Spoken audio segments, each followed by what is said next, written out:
Hi, everyone. Welcome to Tactical Wisdom. Today, we're going to be talking with Bob Griswold from Ready Made Resources. So, this weekend, I went to a great training class with NC Scout. His radio class, always a great one. If you ever get a chance to take the RTO course, do it. But this one was at Ready Made Resources in their training facility in Tennessee, where I got a chance to meet Bob, who is sort of the gear guru extraordinaire. He's got quite a warehouse full of things I want to get my hands on. But Bob had to pull out a firearm and separate me from a stack of night vision. So, anywho, here we are. Bob does have a very impressive. I had the SWAT team waiting outside just in case. Yeah. And then the dogs. He had a dog guarding the door after that. Yeah, they've been known to armor too. Little did he know, I did get into his Irish whiskey a little bit later, his scotch a little bit later, and had a little sip. So we're in good shape. I got my revenge on Bob, so we're good to go. In all honesty, Bob's a great guy. Opens up his facility to people to come and learn because just like me, he wants everyone to succeed.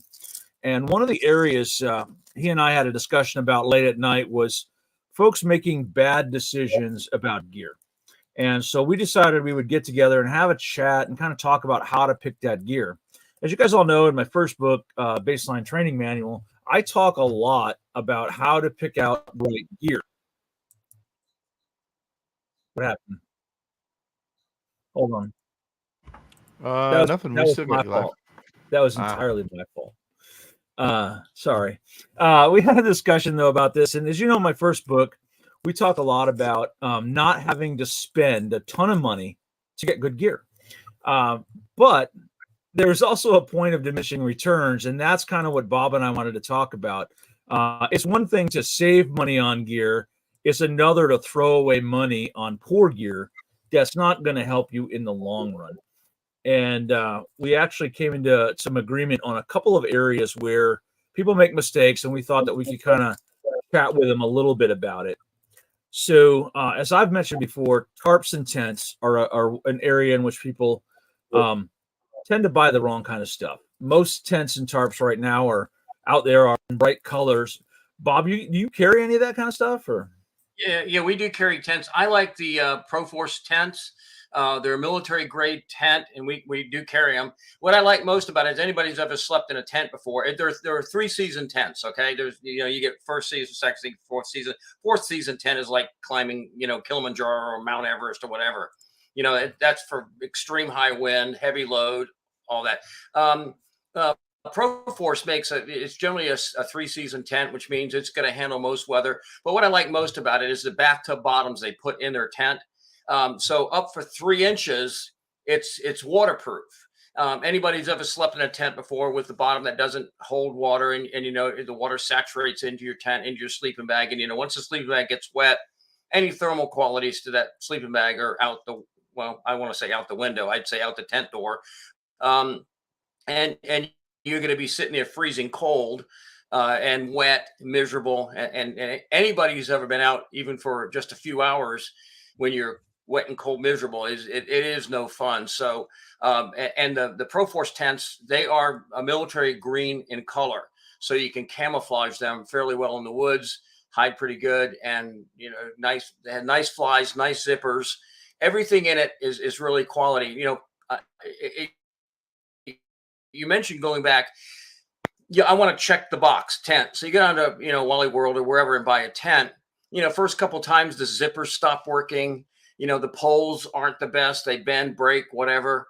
You've checked the box, but you've got a piece of equipment. We always talk about the books, Going Home series or whatever, of a multiple day hike home, sometimes weeks or even months to hike home, and you're going to be setting a tent up and down multiple times. Those cheap tents, the poles, the zippers, all that, the lanyards that hold the tent down, you're going to find a high failure rate in those. And you're going to find that, the money that you saved really wasn't worth it, because then you have all kinds of headaches trying to make a piece of equipment that's broken work.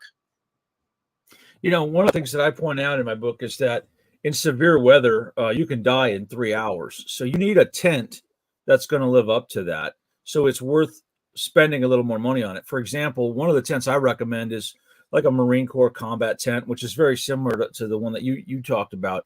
Something that's you want to spend a couple $100 on this because you are betting your life on it, right? Exactly. Shelter is in a survival situation. Shelter is a top tier, issue you're going to have to deal with. If you don't keep warm, you're not going to sleep. First of all, it's miserable not being warm, or even just where you can sleep. And if you don't sleep, you are going to start making very serious mistakes because your brain's not going to be operating on all 8 cylinders. And so sleeping is an extremely important function when you're in that type of environment. You have to give your body rest. And so if you're in a poor quality tent where water or something is coming through, you really not just are going to be uncomfortable, you seriously jeopardize your life. Yeah, that's an important thing. And what's funny is we got a little bit of rain while we were at your place. And some of the people learned that their tent solutions weren't exactly the best. Like the one gal, she was sleeping in the back of her truck with just a tarp around it. And that didn't go the way she thought it was going to go. But bless her heart, she stuck it out and kept at it. But so it's really, really important. And the other area where people make mistakes in tents is believing the 1-man, 2-man, 3-man thing. First of all, a 1-man tent is really a cot cover, right? And a 2-man tent is one guy and his stuff. So you need to cut that number in half, I think, when looking at tents. And you need to be conscious of weight. I've seen people with bug out bags. I was at SHOT Show. We've been SHOT Show, which is the largest outdoor sporting goods show. Guns, Guru, it's all there. But it's one of the companies that sells backpacks has this backpack that's like 6 feet tall, 4 feet wide. And, it says the ultimate bug out bag. Weight is important. You start putting that weight on. And, I have had friends that hike the Appalachian Trail. They take their toothbrush and just cut it so there's only a little 1-inch piece left. I mean, they shave every bit of weight off that thing that they can. Anything that has excess weight, they're getting rid of it. So, weight's important because you got to tote it around. And, then durability is extremely important. And as you said, people with tarps, it's hard to support a tarp. Anybody's ever used a tarp before know that rain gathers in one specific spot and then it makes a big, gully in the tarp where all the water accumulates and it pulls it on the other end. So your tarp becomes compromised pretty rapidly. But so that's why, reading and studying and not just going down and buying it to check the box is so important. You don't want a tent so heavy, it's going to be miserable to carry. And then you don't want a tent so cheap that you're not going to be able to take it up, put it down, take it up, put it down multiple times without the poles failing or the little lanyards that hold the tent down to the ground, or the things that hold the strings that hold the tent out. Those little, loops pull out. Yeah. I talk a lot too about low profile camping, and see, you can get a lot of really sturdy, large tents, but you want something low profile. And as I mentioned in every one of my books, you want a tent that you can put up and take down nearly silently in the dark. Yes. And a lot of folks get these complicated ones that they can't do that with. Go ahead. Yeah, and that's an excellent point. You do want to keep it simple, and that's the importance of using your gear ahead of time. So many people buy radios or different pieces of equipment, stick in their bug out bag. They never buy it. They buy food. They've never tasted a bit of freeze dried food in their life. So that A, B, C, D. You go all the way down the list. Buy a compass. They don't even know how to use a compass. They don't know what declination is. I know we're -5 degrees declination here. So that means I got to adjust my compass to make sure I end up where I'm going in the right place. People don't even know those things. And they buy this gear, sight unseen, never tested, never used. And then one day they figure, when it all hits the fan and I'm 100 miles away from home, miraculously, God's going to bestow upon me this, this matrix knowledge. It just filters into my brain and I'm going to be able to use it all. Well, you're not. You're going to find out it's just dead weight you're carrying because you don't know how to use it, or you don't know how to use it effectively. That's a really good point. I did a video on my locals page with the good old US Kamanga here. And a lot of folks don't understand how to use this. This is not merely a compass. There's a lot of technical aspects to the use of this and even more so when you graduate to something like the Sunto M2.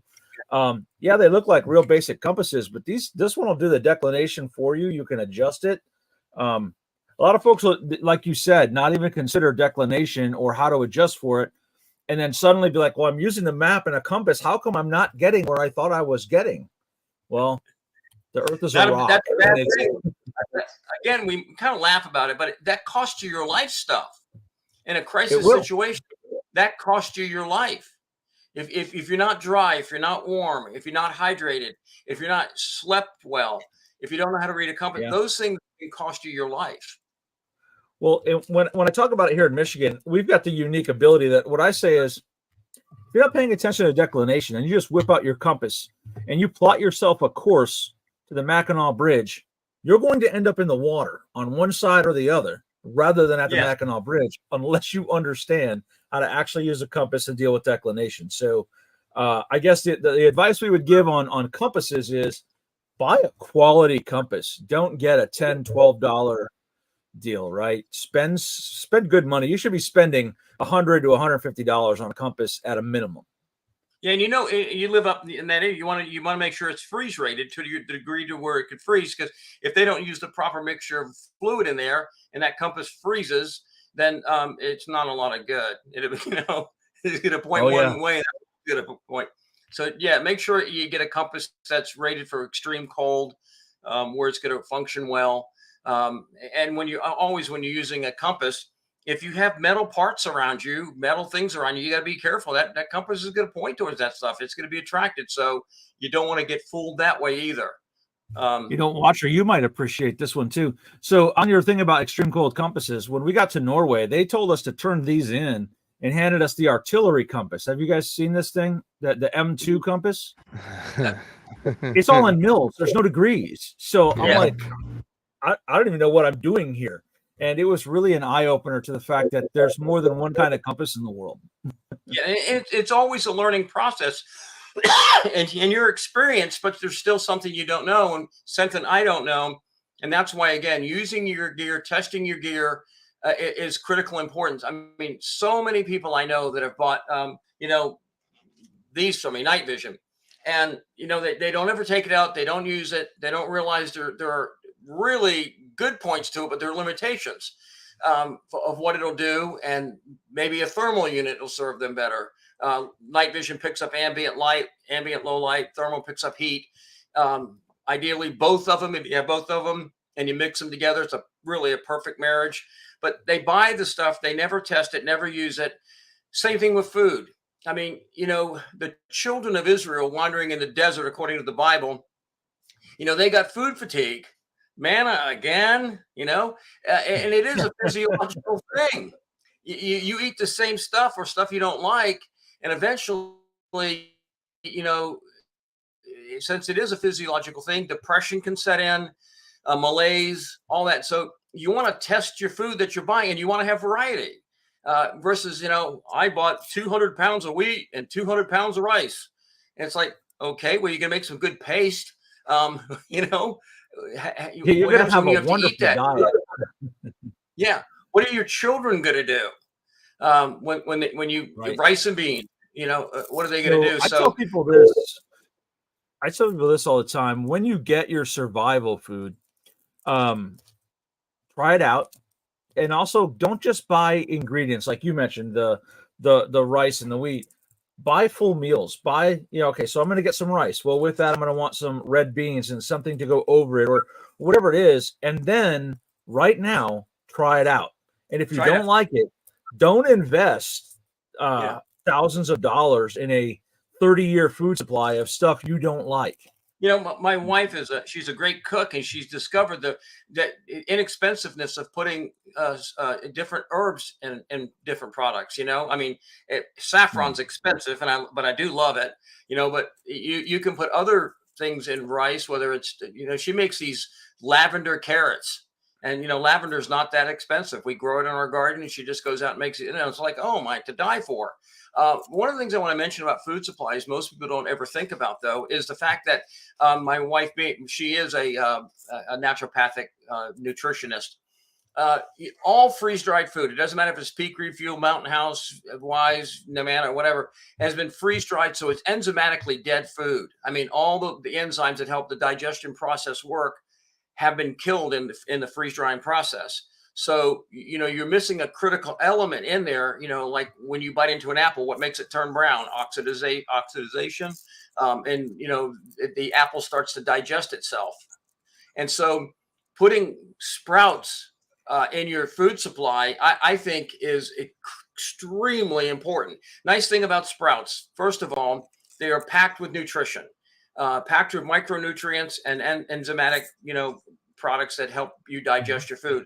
Two, they're living green things. So I can take sprouts. What you do is just take whatever it is, radish sprouts, bean sprouts, alfalfa sprouts, whatever, soak them in water for 24 hours, and then put them in something where it's going to keep them moist.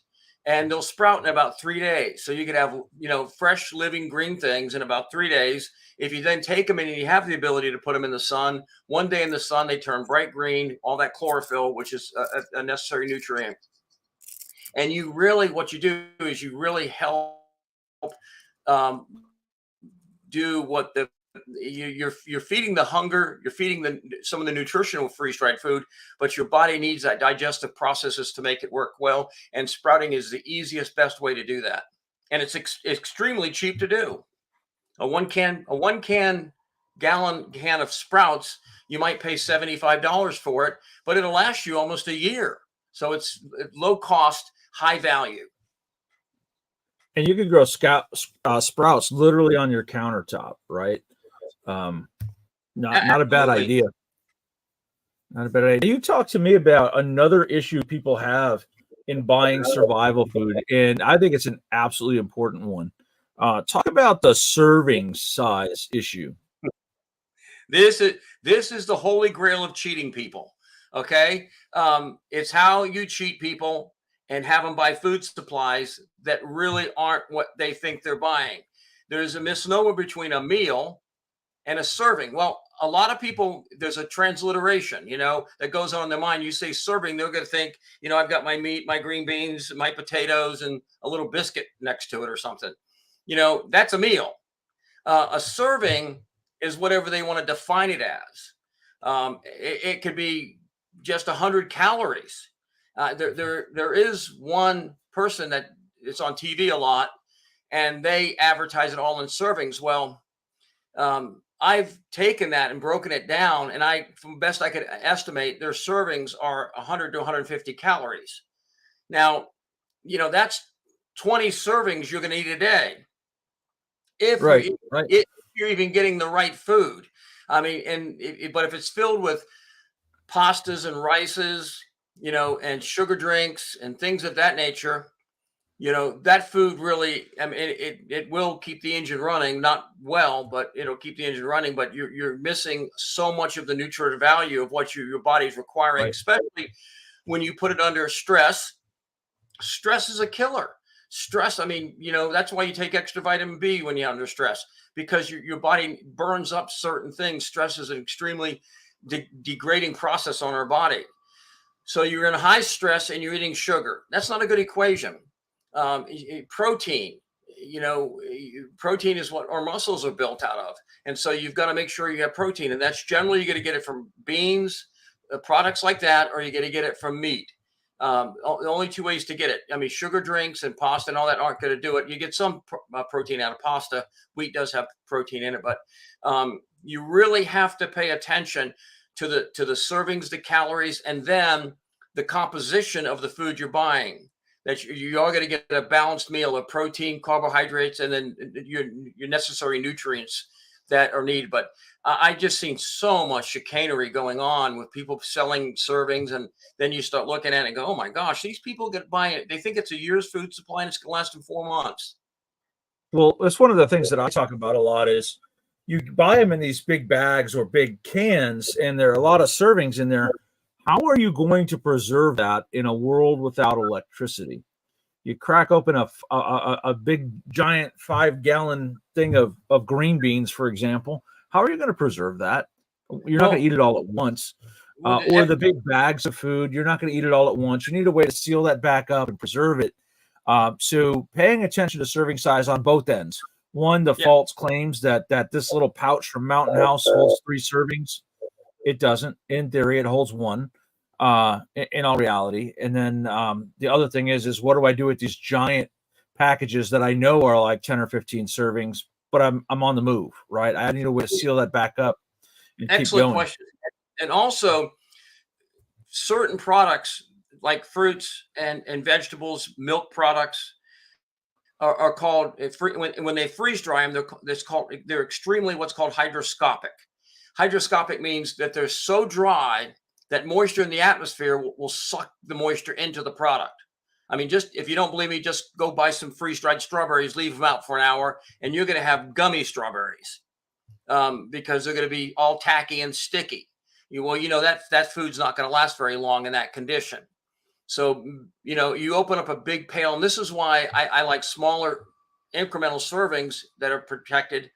Like Numana, you buy Numana, and inside the bucket, it's just not a bunch of food in there. There's a bunch of pouches that are resealable, so I can take out what I need, squish the air out, reseal it, and you help protect it from that moisture. But fruits, vegetables, and dairy are extremely susceptible to this of absorbing moisture out of the air. So you got to really be conscious of that you don't open something up, go away 2 weeks, and come back and there's mold all in it, and which it will be.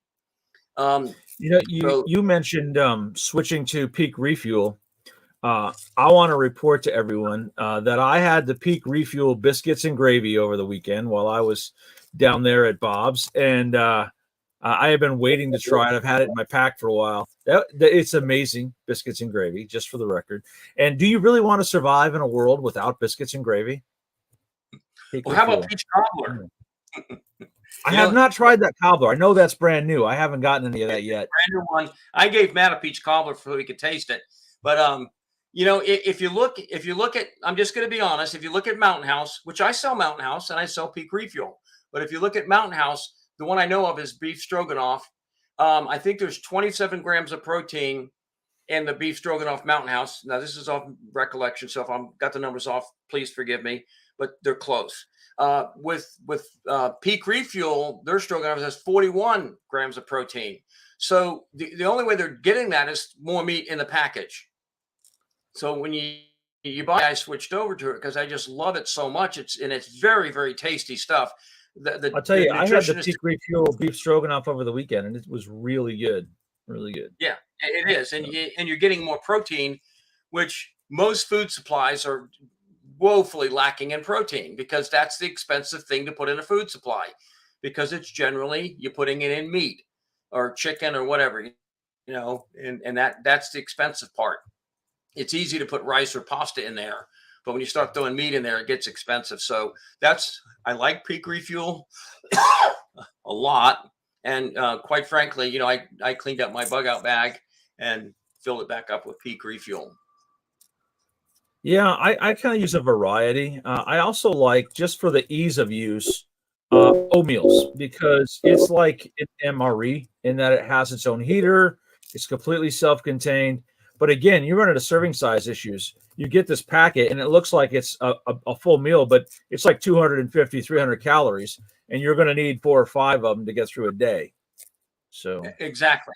And again, we're living in a modern society where electricity does most of our hard labor for us.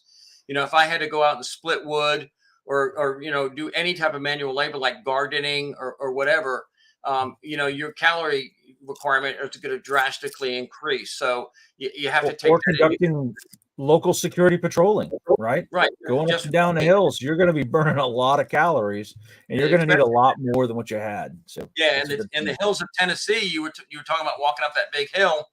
It definitely is. It's for an old guy like me. It's a challenge. It's one of my routines we do to walk up and down it just to keep in shape. But another thing you mentioned.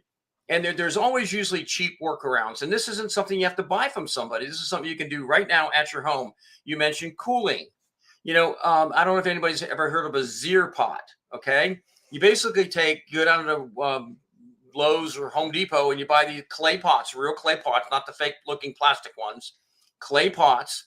And you take it so I buy a big one and then I buy a smaller one, and in between I put sand. Like I want about 2 inches of sand all around it. Pour water in there. Put something in the middle with a towel over the top that you keep wet. And what does refrigeration work on? Evaporation. So that's why when when the moisture on your body is evaporating, when the wind blows across it, it feels good, cools you down. Well, that's what's going to happen. That sun's going to hit that zero part and start evaporating the water. And you can drop the temperature from outside to inside that zero pot 20 degrees. So people ask me all the time about insulin. What do I do about insulin? Well, that's one of the solutions that you can do. If you happen to have a well, you could what you have access to, that probably down in that well is about 55 degrees. You could drop your insulin down there and preserve it, because insulin does need to be kept cool. So, it might be nice to keep the beer cold, but you have to keep the insulin cold, So it just, there are usually good workarounds for most things. And being a former 18th century, I used to do 18th century reenacting. You learn, people in that century had learned a lot of techniques that we have totally forgotten, because electricity does all the heavy lifting. And we don't have to do that heavy lifting anymore. Well, if in a grid down situation, which I think is becoming more and more probable every day with, we keep poking the war thing with Russia and China, one EMP bomb could ruin a whole lot of people's lives, and they'd find themselves without electricity. Well, and I tell you, our brothers who are probably going to be watching this in South Africa, I have a pretty good South African following. They'll tell you, yeah, your grid is going to fail. You're going to end up like South Africa. So that's a really good point. There's some comments going on about honey and condiments. Listen, guys, what I'll do is to supplement some of the food that I have and to kind of plus them up. Anytime I stop at like a truck stop or something like that, pick up some condiment packets, little Duke's mayo, a little Tabasco sauce, whatever you got. And it can really, some of these dehydrated foods are a little bit bland. Some of that will help you out. So do that. But I think the biggest takeaway we want you guys to get is the Peak refuel might cost you a little bit more, but it's got more protein and more value for you, and it's going to taste a little bit better. Whatever it is, don't skimp on food. Get food you're going to eat. A lot of people buy spam and they don't even like it. And I'm like, well, just send all that to me because I'll eat that. There's nothing wrong with that. But a bigger area, and this is one of your pet peeves, and because we talked at length about this, where a lot of people skimp, is they'll go out and they'll buy like a hunting night vision camera and be like, I got night vision, bro. And that's just not true, right? So what are some of the more common mistakes you see people in your business make when trying to cut corners on night vision? Well, Matt would tell you, first of all, there's two things that I've noticed. People, they don't want to do radio and they don't want to do night vision. And the radio one is because there's a technological learning curve, and there is. I've got radios back here. This is a Russian Lab 599 HF radio. I love it. I can put it in my back pocket, and I actually use it like a walkie-talkie, or use the handset. And I can transmit pretty much all over the world with it. But I just didn't take this thing out of the box and hooked everything up and went, hey, Russia, how you doing? It didn't work that way. I had to learn how to use it. And I got the one Matt tossed at me right here over the weekend, and spent the day today working on it. So so it takes time, and you have to be willing to invest time into it. With night vision, like this unit here, this is a military grade piece of equipment, night vision. Now, I want to ask you a question. I know if it's all you can afford, I don't even know if it's worth it, because if you have a piece of civilian night vision, most likely it's using an infrared light source. Okay. So when 100%. You turn it on, when you turn it on, you don't see it, but it's pumping out a lot of infrared. That's why when you buy those stealth cams and all that other types of things, security devices that you hook around the house, I've looked at them through night vision, and they're just pumping out massive amounts of infrared. They light the whole area up. So if you're wearing that, and I have a pair of real night vision that doesn't need that, you're just, I tell everyone is if you got quality night vision and you go passive, you can see everyone else around you using night vision. It's like a flashlight beam. Here's another cool thing. These guys in London who are going around and cutting off all of the cameras to track your vehicle movements. If you go out at night with your night vision in passive mode, you can see every camera in your neighborhood because it will be casting off an IR light. Yes. And And great not only news for night that, vision, for good right. night vision. Yeah. So just a few things people ask me about night vision. You buy a PVS 14. It's like saying this is a Mustang, but PVS 14s, who makes this unit, grades of tubes. So if I'm buying what the four grades of tubes are an XLS, an SLH, a YH, and a VH. Now between XLS and VH, it's like buying a family 4-cylinder Mustang versus a Shelby Mustang. You know, Shelby's gonna act a little bit better. You know, yeah.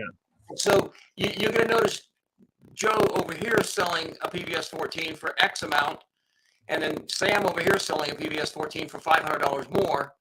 Why? And if you don't know the different ratings of tubes, you could be snookered into buying the cheaper one, whereas you might want the more expensive one. Everybody wants one that's going to be top notch, and you're going to have to spend a little bit more to get that. And same thing with L3. L3 has what's called an 18UM or a 22UA. We love the 22UAs. In fact, this is my rig here. These are L3 22UA tubes. Those are aviation grade tubes. So I mean these are really the best you can get. So I wanted them, spent the money for them, and got these. So when you're buying it, just keep in mind that not all night vision is the same. Not all PVS 14s are the same. You can get the difference. People ask me what the difference between mono and binocular are. Either you have the 40-degree field of view, so you've got to keep your head on a swivel. That's the big thing most people have to learn when they're using night vision, is I actually have to be doing this. Because if not, I have a very 40-degree field of view versus maybe 160-degree field of view. And so that's an important question. Warranty is an important thing to look at. And this right here, this is a specification sheet. If you're not getting a specification sheet with your night vision that give you the specifications of the exact tube, you're buying sight unseen. You don't know what you're getting. So the things you want to be paying attention to are things called FOM, figure of merit, EBI, that's how much light it lets in, signal to noise ratio, line pair resolution.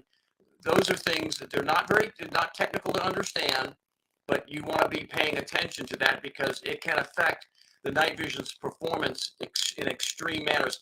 Every night vision would work well, you generally on a quarter moonlit night. So you got a quarter moon out there, even cheap night vision is going to work fairly well in that condition. But what happens when you get in the woods, it's cloudy out, and there's very little ambient light?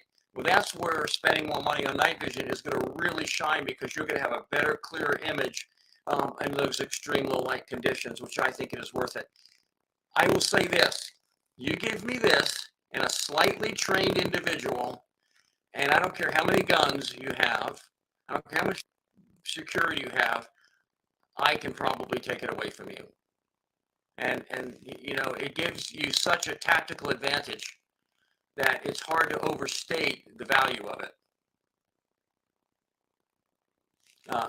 No sound. No sound. Your audio is coming in pretty choppy. That's because you're in the middle of nowhere.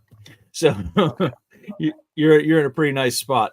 You know what? That's absolutely right. And a bunch of guys sent me over the weekend this thing from I think it was from Temu or somewhere. Like, check this out, man. It says PVS 14 and it's only like $175. I'm like, you need to read that. Zoom in on the picture, and it says right there, display only. You're going to be really mad when you send some Chinese dude $175 of your money and you get an empty tube, because that's what you're getting.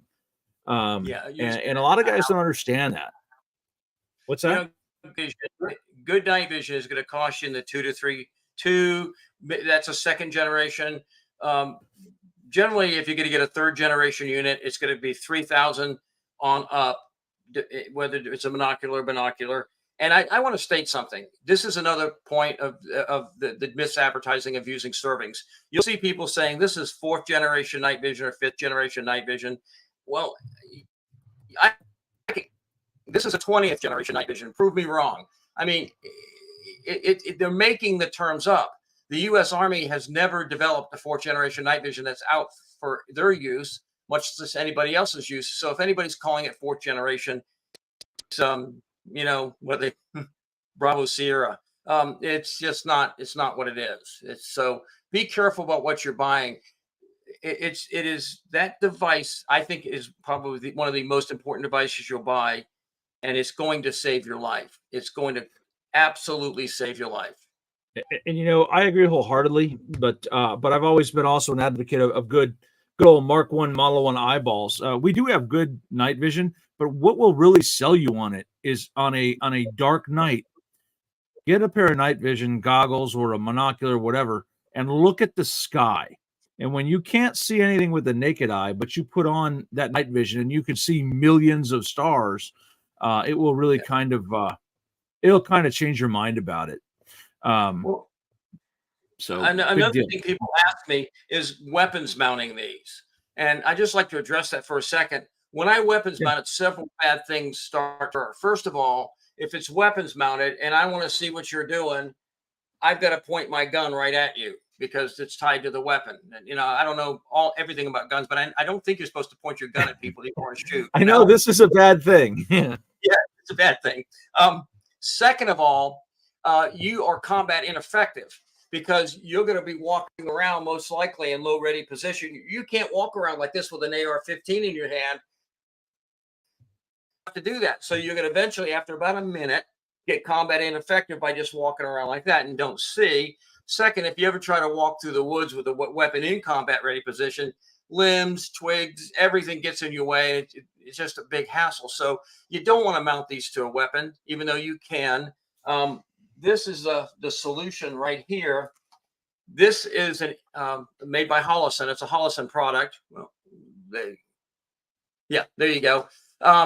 And this has three functions in it. And one of the functions is that it has an infrared aiming laser.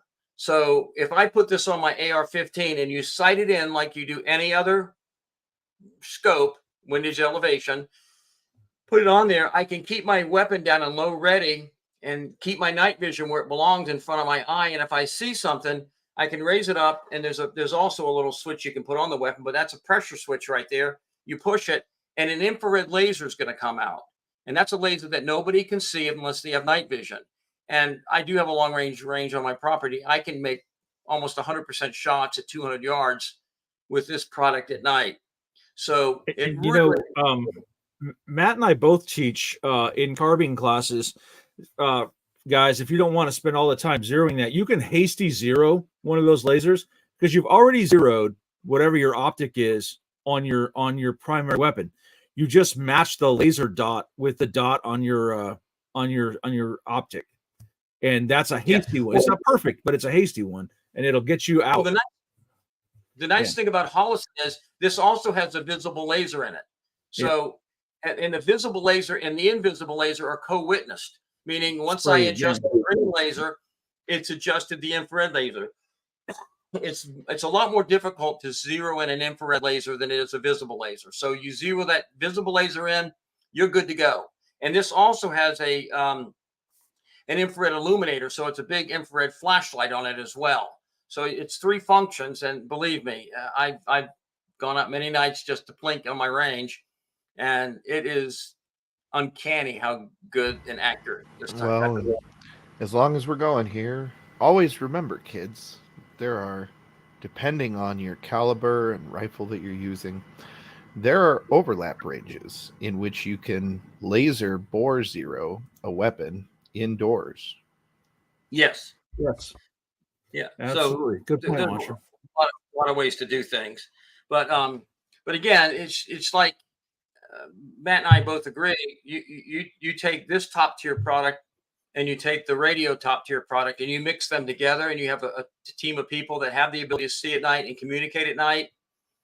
And since a lot of people do bad things at night, that's an equation that's going to be hard to beat. So if you're trying to defend a piece of property, a retreat, you have children, wives, all that, and so you got very, very valuable things there that mean a lot to you, and you have this equipment with people that are trained on it, you are going to have a level of security and safety that people without it can only dream of. You're going to be able to protect your property and your lives of your loved ones.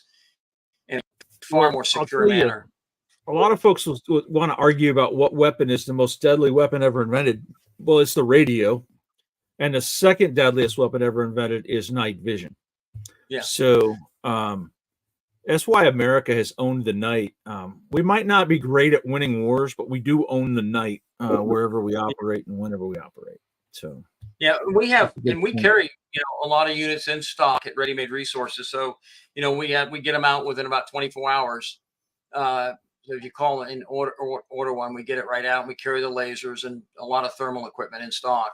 So, Yeah, let me tell you, this guy has stuff everywhere. He's got a nice warehouse and he's got gear everywhere ready to go. So, highly recommend you check out Ready Made Resources. On a side note to night vision, the other area where a lot of people skimp is binoculars. And I'm going to be honest, I'm a really big binocular and spotting scope fan. But if you're paying $30, $40, $50 for a pair of binoculars, you're not getting quality, right? So, no. like, I've got this.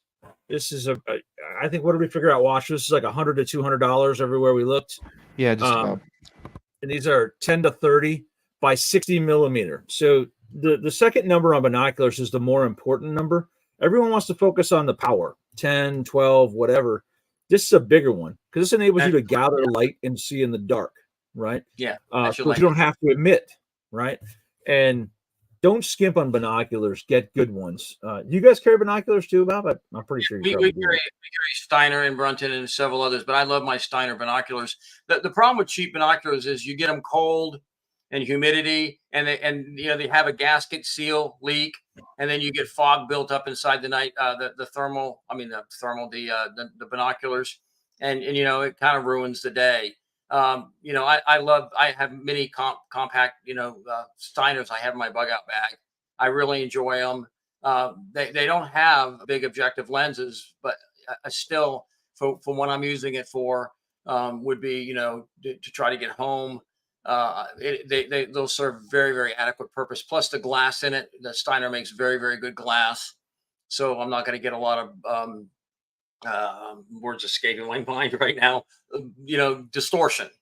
There's a word for that, but anyhow, so it is. You don't have to buy the most expensive thing, but if you buy the cheapest thing, it will fail you eventually. And if you have one piece of gear that fails, you can maybe get around it.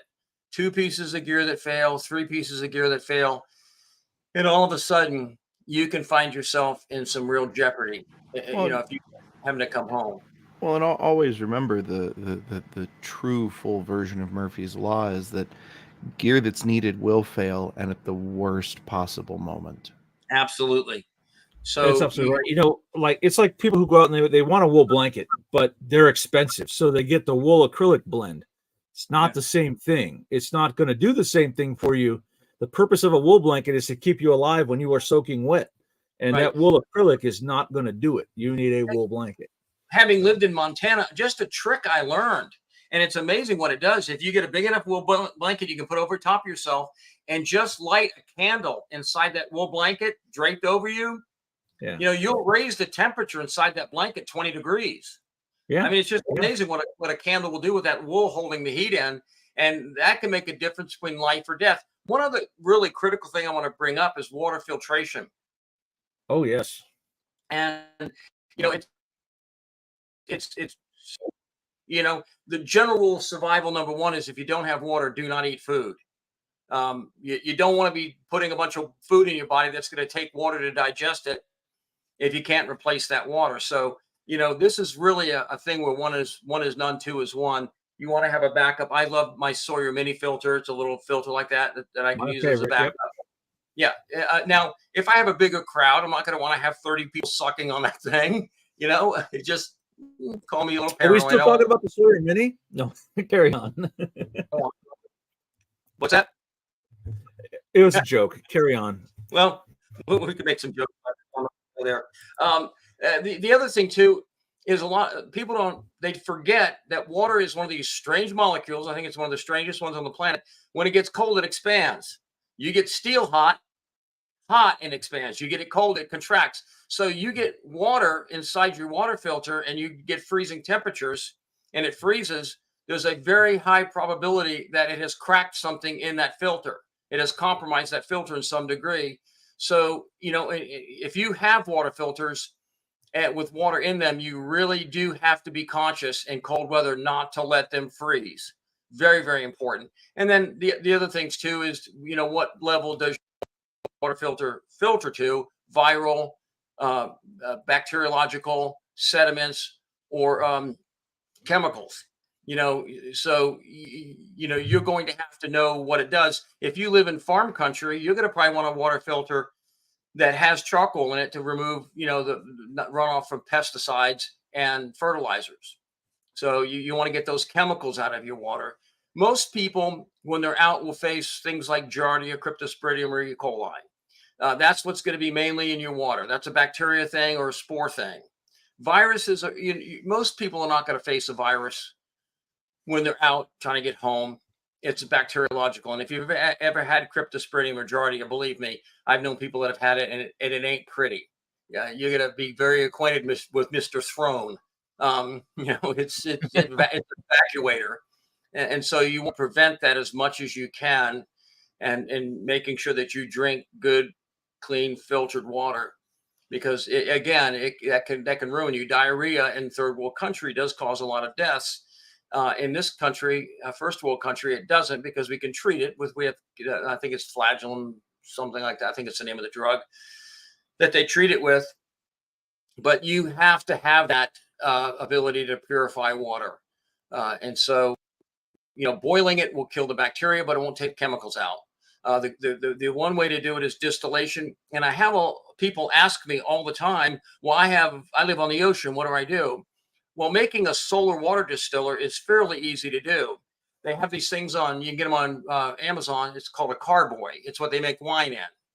And you just get a cork, put it in that carboy, and get some copper, coil it. That's the evaporator, so it recondenses the steam. Paint the carboy black, stick it in the sun. It's going to evaporate that salt water, come through, and it's going to be fairly clean drinking water. So you can make what's called a solar distiller. Water, you want to be able to make it drinkable.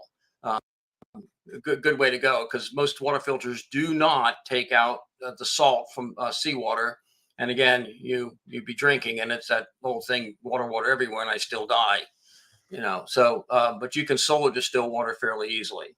Remember this too, people. When you're talking about water purification and everything, you want to get containers as well as your purification thing, because water is what we call a natural line of drift. And that's going to draw other human beings. You don't want to hang around with other human beings. You need something to scoop up water and take it somewhere else to treat it. At our store, Ready Made Resources, we carry a product called Lifesaver. It's a 20-liter jerry can, heavy duty plastic. You just fill that thing up, put the top back on, and run, because the filter is in the top. So once you screw it on, you pump it up, and you've got water to go. So I have to be at the drinking water source very little time, because again, as you say, it's a natural point of what draws people in. They need water, and you don't want to spend a long time there. I don't want to set my tent up next to the lake and do that. I want to get the water, get away from the lake, and get into a more secure location. But that's it. So I really like that product a lot. I carry one in my truck. So I have one water bladder that's all that it's for, right? It's got a Sawyer Mini attached at the straw end, and I just dunk it and go, and then I'll filter it as I move, or I'll hang it in a tree when I get somewhere and let the Sawyer Mini do its thing. Yeah, and that's an excellent way too, because that's a very good product. Yep. Good stuff. Absolutely have to be thinking about it. What are some other areas that you run into being a gear supplier? What are some of the areas you run into where people skimp and probably shouldn't? Well, not so much skimp, but they don't think about it. Say, medical. Oh yeah. We take for granted, antibiotics. We take for granted modern medicine. Oh my gosh, I cut myself with a knife. I can run down to the easy clinic on the corner, and they'll stitch me back up or skin staple me back up, give me some penicillin or whatever antibiotic they give me, and I'm good to go. Now, in a grid down or a collapse situation, which I want to state, my personal belief is that we're headed there. Yes. we have so many vectors that are pointing in that direction that we are headed towards civil war, collapse, financial collapse, infrastructure collapse. You could go on and on and on about it. And being, again, I don't do it anymore, but 18th century reenactor, I asked people, what was the number one reason women died in the 18th century? And invariably they say pregnancy. And that was number two. Number one was most people had linen clothing, very light linen clothing. The women baked with flour, which you can make a bomb out of flour. And two, they were using animal fats, highly flammable. So here they were next to an open flame, cooking out by the campfire with linen, flour, and fat. And it'd catch on fire and they got burnt real bad. And so, having the ability to treat burns, I think, is going to be critical. And there are very good naturopathic ways to treat burns, as well as, modern medicine ways to treat burns. I know I burnt my thumb here one time on my log splitter. I accidentally put my hand off running and it hurt a bit. So I went and put organic lavender oil on the burn. And I read that it takes pain away almost instantly. Well, it did. I mean, Normally I poo-poo naturopathic stuff, but this is one that my mother, who has been an ER nurse for 32 years, I burned my thumb at home, and she tossed me a thing of lavender oil, and it was a bad enough burn that it should have developed a blister, and it didn't, and the pain was gone instantly. A French physicist oil did neutralize. In fact, he wrote that it had better neutralizing properties than opiates have towards burn pain. I'll tell you another medical area where people skimp is or ignore are splints. I'll have a class and I'll say, all right, everyone, break out your first aid kit and tell me what you got. Everyone's got all kinds of pressure dressings and tourniquets, and they got some Band-Aids, and they got all kinds of stuff for major trauma like gunshots, and they all have their cool guy tension pneumothorax needle, but no one has a splint. And so I go, all right, let's do this. Everyone raise your hand if you've ever been in a gunfight. And almost no one will raise their hand. One or two guys, maybe a cop or a soldier or Marine might raise their hand. Yeah, I was in a gunfight. No Air Force guys, you didn't get in a gunfight. Just put your hand down. And then I'll say, how many times have you fallen down? Raise your hand if you've ever fallen down. And everyone's hand will come up. So shouldn't you have more stuff to treat the thing you're most likely to do, which is fall down, than to have everything just for a gunshot wound? And I'll be honest, people don't realize how debilitating of an injury in a world without electricity or modern medicine a broken leg is. Yes. If I can't get up and move, I'm going to die, right? If I can't make my way over to where the food is, I'm going to have a problem. So, Joe, I had a Green Beret medic show me this. Poor man's x-ray. You get a tuning fork, tuning fork, and bing. If I have a break right here and I put it on the bone right here, and the break's here, it's going to vibrate that break. And you feel it. Ooh, it's going to make some noise. Yeah, well, you get that break, even that little slight break is going to vibrate, and it's going, ooh, that doesn't feel good. So he called it a poor man's x-ray. He was an 18 Delta Green Beret medic. So he showed me a lot of neat tricks and stuff you can do with it, being able to suture up a wound. And there's plenty of classes out there learning how to suture up a wound, because there's a different way you suture up a deep cut versus a moderate cut. If you just suture this top of a deep cut up, you get fluid build up underneath, and it can fester. You got to suture down below too. Yeah, or at least drain it. Make sure you're draining the wound so that the goop doesn't build up. Pack it, do whatever you got. I mentioned this in my book when you were talking about broken bones.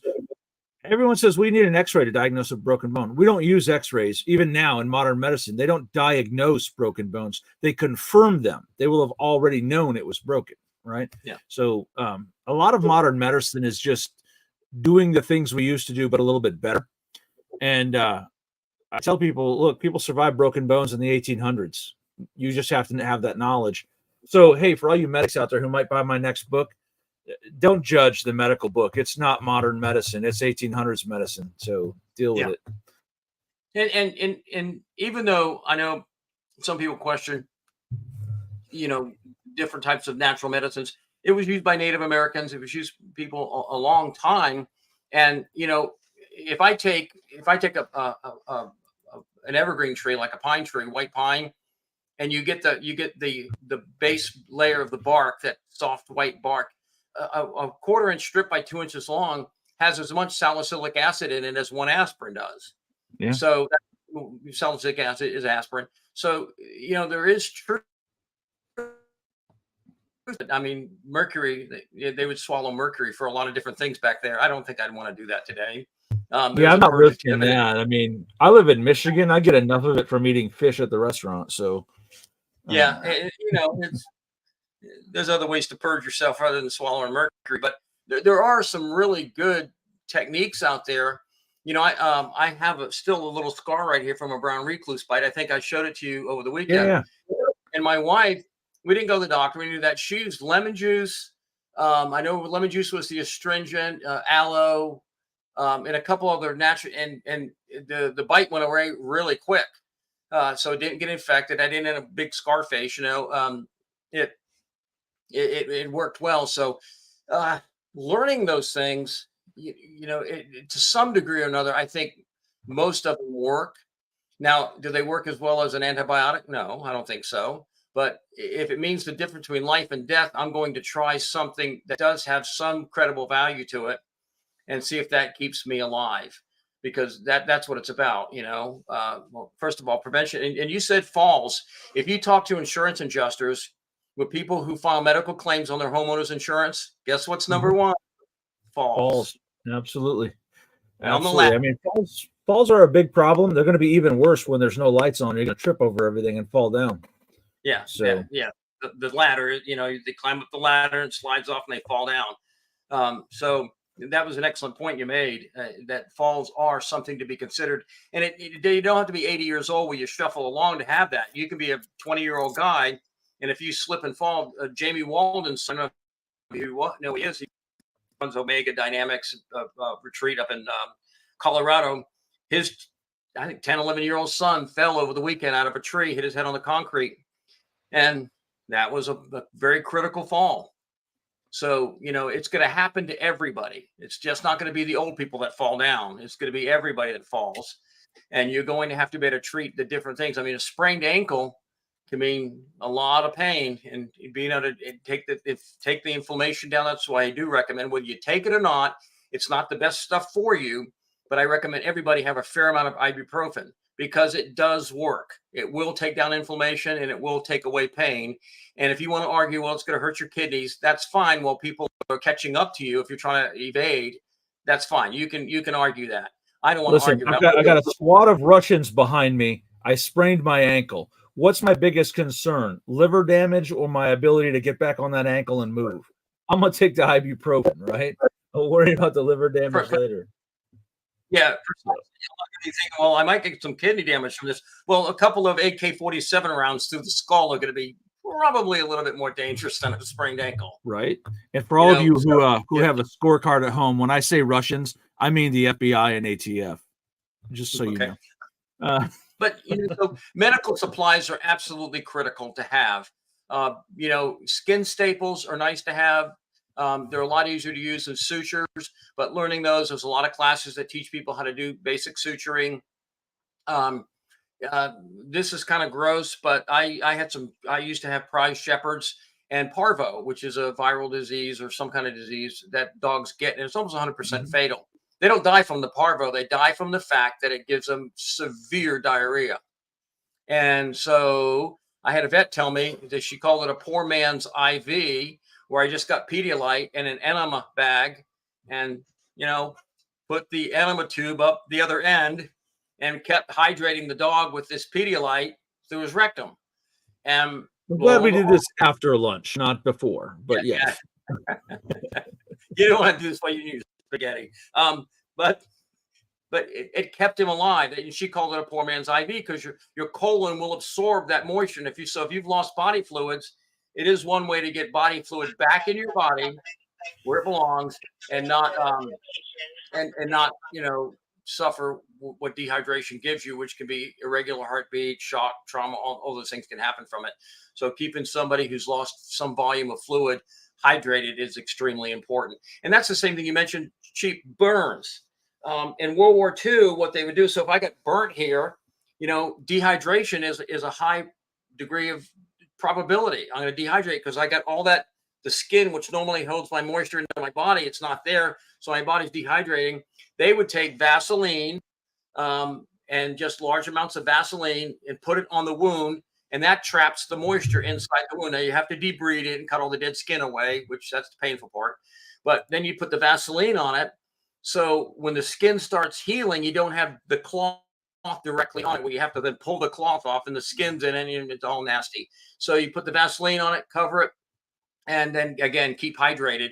But that's, to do with burns. And so Vaseline, it's cheap. Have some of that in your medical kit.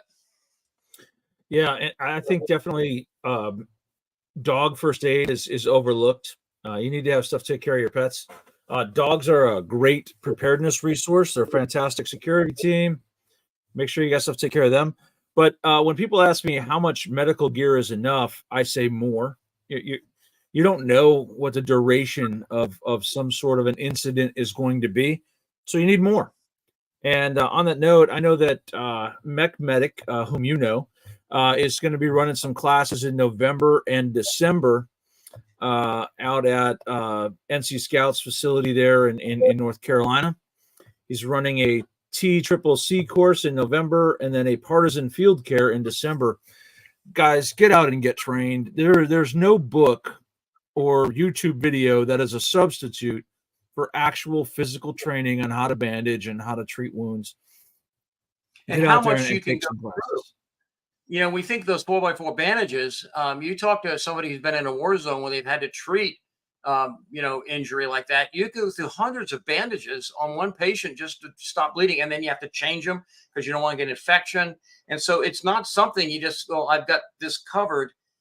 It's to what level do you have it covered? Personally, I think when this collapse happens, which I think we're on the precipice of, because I think it's going to be multifaceted, our infrastructure will be taken. And just as a note, what are all these Chinese people coming across the border for? These Chinese agents, they're saboteurs. I mean, we have internal saboteurs in this country ready to take down our critical elements of infrastructure, communication, medical, all electricity, all those things that come down. So I think it'll be a multi thing when it happens. I don't think it's going to be a month.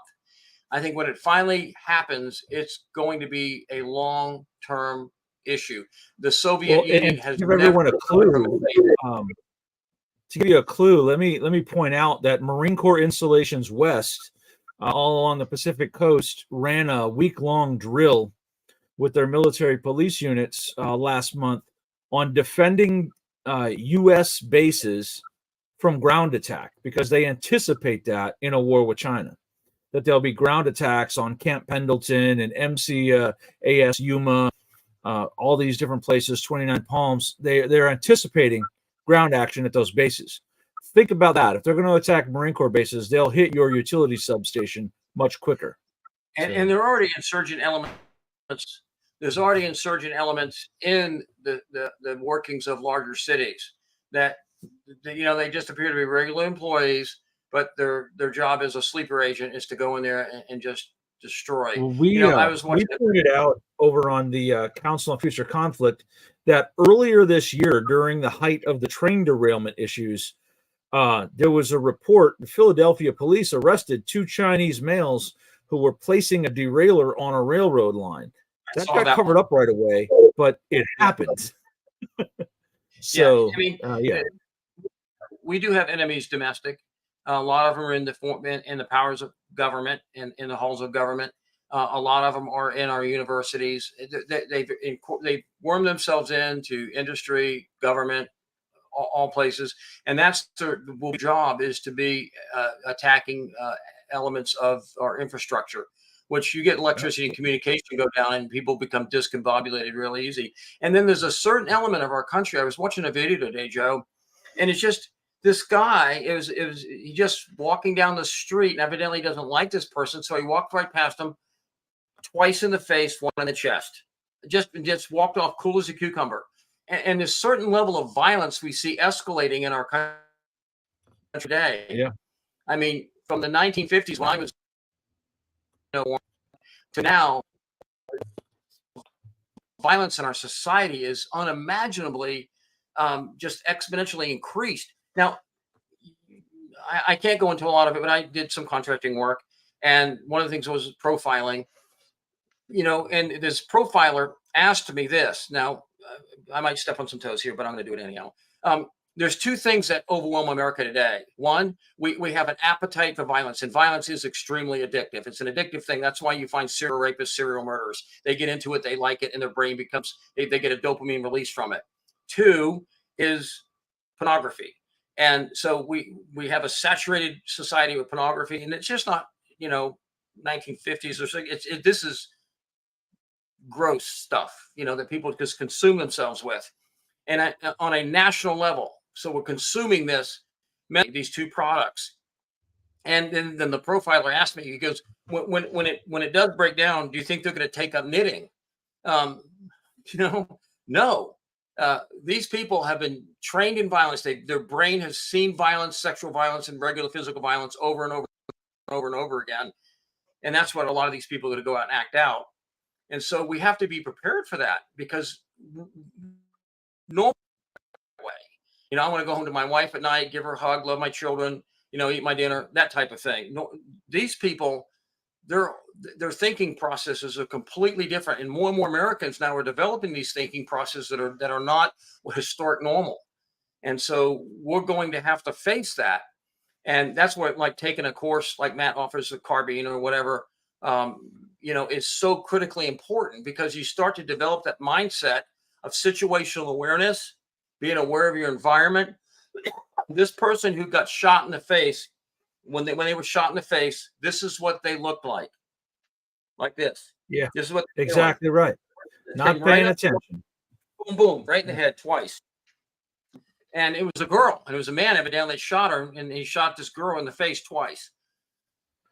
So people got to pay attention. Developing that mindset that we have to have as a warrior. And I don't mean we're going out looking for Rambo type stuff, that we can do that, but just to develop the mindset of being a warrior, being aware of our environment, knowing what's going on around us, and just, if I have a choice to go to the mall at Wednesday at 2:00 or go to the mall on Friday at 6:00, I'm going to take the 2:00, because Friday there's a lot more people there, a lot more young people there. And the chances for violence in that situation are going to be a lot higher. So I'm going to just make slight changes in my scheduling to help prevent violence. I'm also going to, OODA loop, the OODA loop, observe, orient, decide, and act. I'm going to practice that all the time. And I use that as an example. If I go by Walmart and I see a police car there with an ambulance, I'm going to think probably somebody had a heart attack, somebody got injured, like that. And it's a normal response. If I drive by Walmart and there's 15 police cars and every ambulance in the city there, I'm going to think active shooter. So just keeping that OODA loop mentality, observe, orient, decide, and act. We do it every day. We might not know we're doing it, but if you see a situation, you critically examine it and move on from there. And that type of mentality is so important to develop today, because you could walk into the bear's trap and not even know you're there yet until it's too late. And so if all you have to do is go online and type in, if you want to learn more about it, OOD, or observe, orient, decide, and act, OODA, and you can read about. Read my first book. Okay, yeah, thank you. I said that. Read his first. Yeah. But developing that mindset of a warrior, and when I say warrior, I mean somebody who's there to protect. The true warrior protects. The violent man doesn't protect. The guy who just wants to gratuitous violence, he doesn't protect. The warrior protects. I protect the innocent. I do those things. I watch out my family, my friends. I'll tell you, as things get worse, a return to a warrior culture is where we need to be, because a warrior culture is not one that's looking for trouble, but it is one that's able to deal with it should it come their way. So I'm going to butcher it severely, but Jordan Peterson really just said, a gentleman is not a good man. A good man is a man who he can be very violent, but he's under control. While Jordan Peterson did say that, he's not the one who came up with it. Well, but okay. Yes. Well, whoever came up with it, you know, that's it. You know, this Casper milquetoast, no biceps man that the left portrays today, girly boy man, he's not a good man. A good man has the ability to defend, to protect. And so, I mean, for me, it means going to the gym, working out, you know, hiking, doing those things, and then developing a good mental assets where I can train myself and I can read and I can learn, and that's it. You know, getting out and hardening yourself by camping on the side of Bob's Mountain in Tennessee. You know, I tell this to women: glass, it is such your friend. You know, because I can use glass to watch my six. You know, a mirror. When I'm at the gym, many times when I stuck it somewhere, my cell phone. But where did I put it? Anyhow, I use it to look behind me because it's a reflective surface. Nobody knows I'm watching my six. But that's an old school surveillance trick. So I've been in a surveillance and investigations business for coming up on 30 years, and we take a signal mirror. Always keep it in the palm of your hand, right? And if I reach up here and I can adjust my eyebrow, nobody knows I'm looking in a mirror that's in my hand. So old school. Exactly. You know, and in London, I was talking to some people there that worked in the government, and they wore tie-up shoes because they said, you know, I pretend I drop a lace. That's what they call it, drop a lace. And they can bend down, it look like they're tying their shoe, and they can actually get a snapshot of what's behind them. There's all kinds of tips like that you don't have to, where you not look like, you know, some, you know, James Bond spy. You're just being critically analyzing your environment to make sure that you're not being followed, you know, and doing things. And then there's ways to escape that. You know, I don't know. I think Matt teaches a surveillance detection class, how to detect surveillance and how to be counter, how to get away from surveillance. Mike does. Mike Shelby does. Okay, Mike Shelby. It's a very, very good class. Oh, here's my phone. But you can see. Look at the reflection. Yeah. Look at the reflection. I get it. I mean, I can do that now. I can do it, but I see perfectly what's behind me. And so, just tips like that, especially for a young woman who thinks that she might be a victim of some type of assault. There's all kinds of tricks like that they can do to detect whether they're being followed. And then, you know, the classic one is the 3 right turns, 3 left turns. If you've made that, somebody's still following you. That's a little bit more than a coincidence, probably. Yeah, I tell everyone that shopping centers are perfect for that. If you pull into a shopping center on one road, drive directly to the other road and out, and a car follows you, you are under surveillance. Yeah, so just be aware of that. And today, with the microelectronics that they have, anybody can just walk past your car and put a little tracker on it. You know, track you right to your home. That's where the words spectrum analyzer come into play. Yeah, exactly. We talked about this. How did the January 6th people get caught? I don't know how many of them brought these into the Capitol building with them, and the FBI can track that IP address, and that's how they. So that's why you need a Faraday bag, and why I push them all the time. Yep. So, as we're wrapping up, where can they find you, Bob? Where can they find your store? Okay, we actually have a walk-in store in Eastern Tennessee, a little town called Tellico Plains. But they can call me at 800-627-3809. Again, 800-627-3809, or go to Ready Made Resources, all one word, lowercase, readymaderesources.com. Awesome. And we carry, I mean, we have this in stock and all kinds of products in stock, so they can come by and actually pick it up. I can assure you, I've been there. Bob has a ton of stuff in stock. He's got all kinds of cool gear. I would definitely check him out. As far as training classes coming up for everyone, I already mentioned a couple, but I'll just recap them real quick. October 6th through the 11th, we have a scout and recce course at the Brush Beater facility in North Carolina. I'll be there as one of the Op 4 guys, so you get a chance to shoot me. Or get bayoneted by me, whatever. You're more likely to get bayoneted by me, though. But that's going on. After that, I believe there's a machine gun course going on there. I think, Bob, both you and I, the 14th and 15th, will be at the Self-Reliance Festival in Camden, Tennessee. So you guys can see us there. If you have books of mine you want signed, bring them to either of those events, and I will sign them. Either the class down at Matt's place in North Carolina, or to the Self-Reliance Festival in Camden, Tennessee. I'll sign them there. After that, I believe it's the first weekend in November, Medics TCCC class, and then the first weekend in December, he has a partisan field care course, which is not just first aid, but lengthy treatment of wounds in a non-medical environment, right? You got a guerrilla camp, how to treat a gunshot wound long term and things like that. So a lot of good stuff. And somewhere in the middle there, Matt has a SIGINT course coming up. So all kinds of training going on. Listen, it's money well spent. Get out and learn the skills and do the things. Bob, thanks for joining us. I really appreciate it. My pleasure. And everyone else, Thank you for having thanks me. for joining us.